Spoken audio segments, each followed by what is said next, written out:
Здравейте! С вас е Ваня Йорданова, констелатор, коуч, треньор по личностно развитие в сферата на себепознаването, мечтан живот и реализиране на нашия потенциал.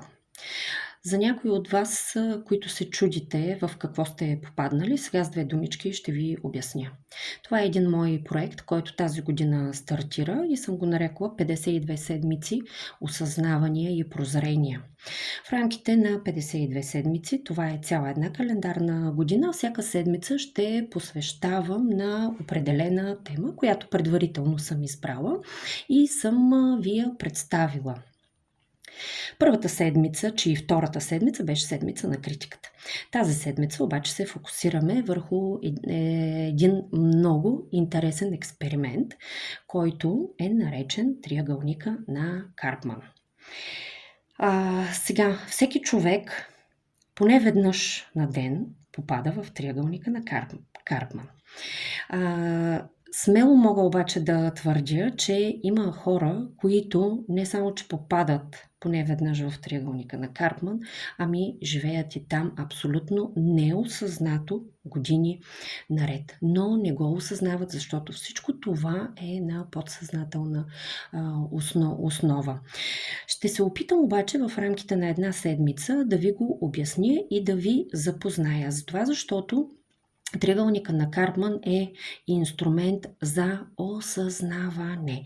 Ако вие не го осъзнаете, вие всъщност няма да разберете, че сте в тази социална игра. Това е другото наименование на триъгълника на Карпман – социални игри или ролеви игри също така.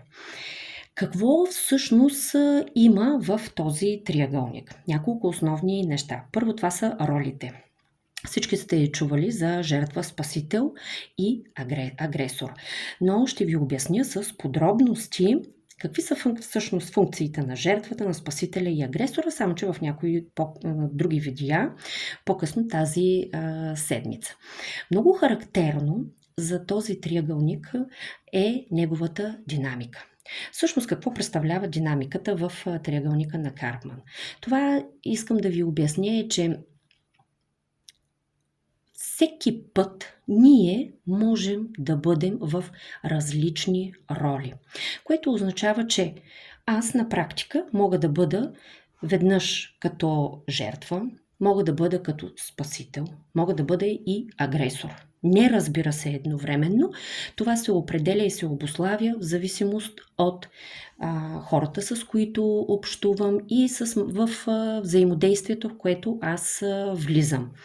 Мога да меня моето място. Това е така наречената динамика. Това, което също е изключително характерно за тези ролеви игри е, че за да има ролеви игри, за да има такъв модел, задължително трябва да сме в комуникационни взаимоотношения. В противен случай, всъщност, няма как триъгълника на Карпман да сме вътре. Какво всъщност има друго в този триъгълник? Искам да ви кажа, че там са съсредоточени всички негативни емоции и то тяхната степен е максимална. Изпитвате ли гняв, ярост, омраза, ненавист? Искам да ви кажа, че със сигурност ще влезли в някоя от ролите на жертва, спасител и агресор. Какво няма обаче в този триъгълник? Само няколко основни неща ще ви набележа. Първо, участниците в триъгълника, без значение в коя от позициите са, нямат никаква цел. Няма никакво решение вътре в триъгълника на нито един проблем, казус. Затова, защото там емоциите са достигнали до максималната си концентрация.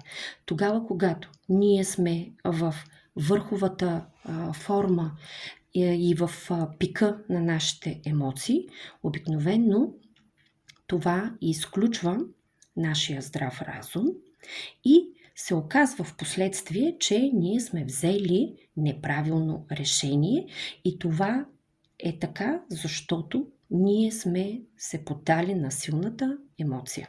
Силната емоция винаги изключва здравия разум.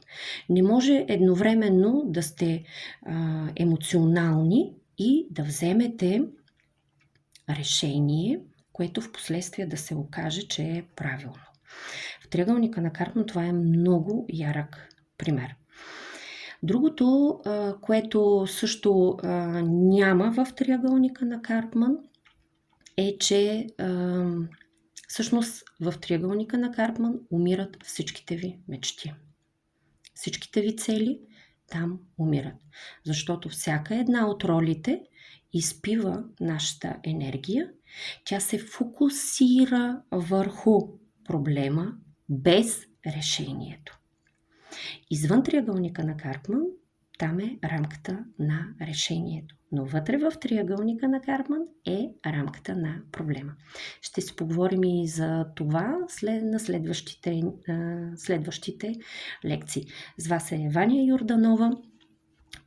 Последвайте ме за още такава подробна информация. Довиждане, желая ви лек и успешен ден!